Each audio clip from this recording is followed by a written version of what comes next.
Before dawn, when the sky above the palace roofs was still the color of ink, the women of the inner court were already awake. The great vermilion walls of the Forbidden City in Beijing held silence differently than the rest of the world. Outside, vendors would shout, carts would rattle over stone, and scholars would argue over classics. Inside, in the secluded compounds of the Imperial harem, time moved according to ritual. For the concubines of emperors, the day was structured by rules so detailed that even the way a sleeve was folded carried meaning. They did not wake to romance. They woke to hierarchy. A young concubine, Lian, would rise when summoned by her attendants. Contrary to popular imagination, many concubines were not idle beauties languishing in silk all day. Their lives were shaped by discipline. Lian's attendants would help her wash in water scented lightly with petals. They would comb her hair into the mandated style for her rank, and dress her in garments that indicated precisely where she stood. The imperial harem could contain dozens, sometimes hundreds, of women organized into strict ranks. There were empresses, noble consorts, and various lower titles. Advancement depended on imperial favor, family background, and sometimes the birth of a son. Every thread in their clothing and every ornament in their hair announced their place in this living ladder.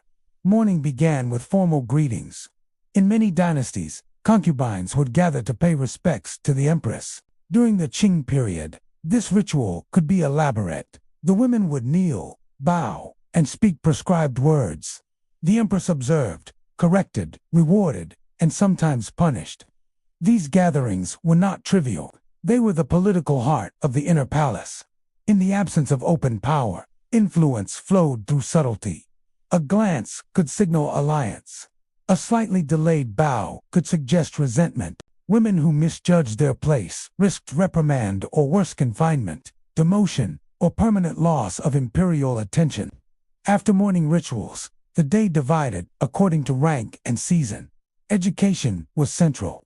Many concubines were chosen from elite families precisely because they were literate and trained. A high-ranking concubine might spend hours reading Confucian classics, poetry, or histories. Some concubines composed poetry, practiced calligraphy, or painted. Calligraphy was not merely art, it was moral discipline. The stroke of brush on silk mirrored the control expected in conduct. In quiet chambers scented with sandalwood, Lian would kneel at a low table and practice writing characters over and over. Her tutor, often an older palace woman or a hired scholar, corrected her grip and posture. Music also filled the hours. Stringed instruments, such as the guqin, were considered suitable accomplishments. Dance training, particularly in earlier dynasties, was common. Not for spectacle alone, but because refined movement symbolized harmony and cultivation. There were religious observances as well.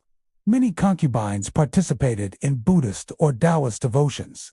Faith offered comfort in a life defined by uncertainty. Because uncertainty was constant, an emperor's attention could transform a life overnight. To be summoned to the emperor's presence was both honor and risk. Schedules were meticulously recorded. Officials documented which consorts spent the night with the emperor, partly to track potential heirs. This bureaucratic precision reflected the state's concern with succession. Yet most nights, most women were not summoned. The majority of a concubine's days were spent waiting. Waiting did not mean idleness. Palace women oversaw embroidery workshops, managed servants, or supervised kitchen arrangements. A senior consort might be responsible for particular festivals or for training younger entrants. They organized celebrations for the Lunar New Year, prepared offerings for ancestral rites, and ensured that garments were prepared for seasonal transitions. Food itself was political. Each rank had a regulated diet. To receive extra delicacies could signal favor.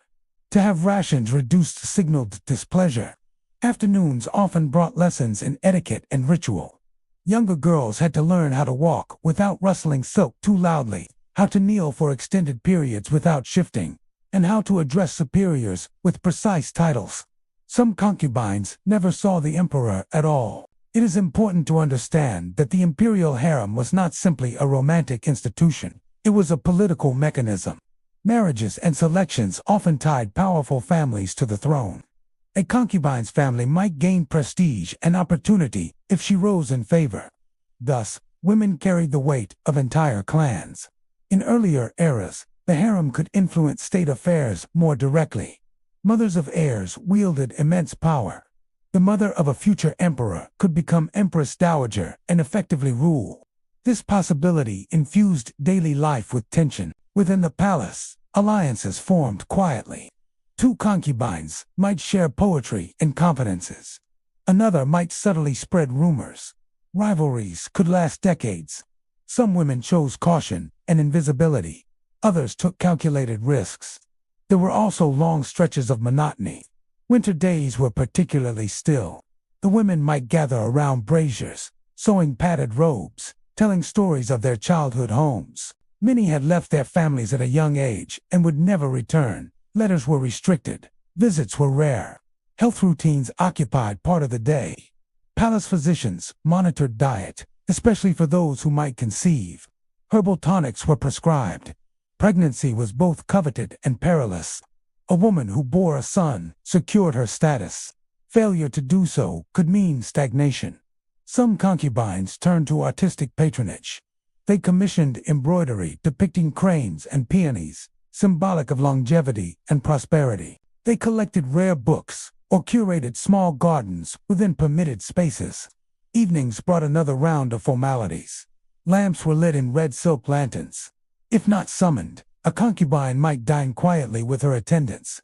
Conversation remained cautious. Walls had ears. Stories circulated of women who rose spectacularly like young Geifabut. For every such figure, hundreds lived lives of routine. They embroidered, read, practiced music, and navigated a complex social world enclosed by walls. In some periods, concubines engaged in charitable acts within the palace system, distributing clothing to servants or sponsoring small rituals for the welfare of the empire.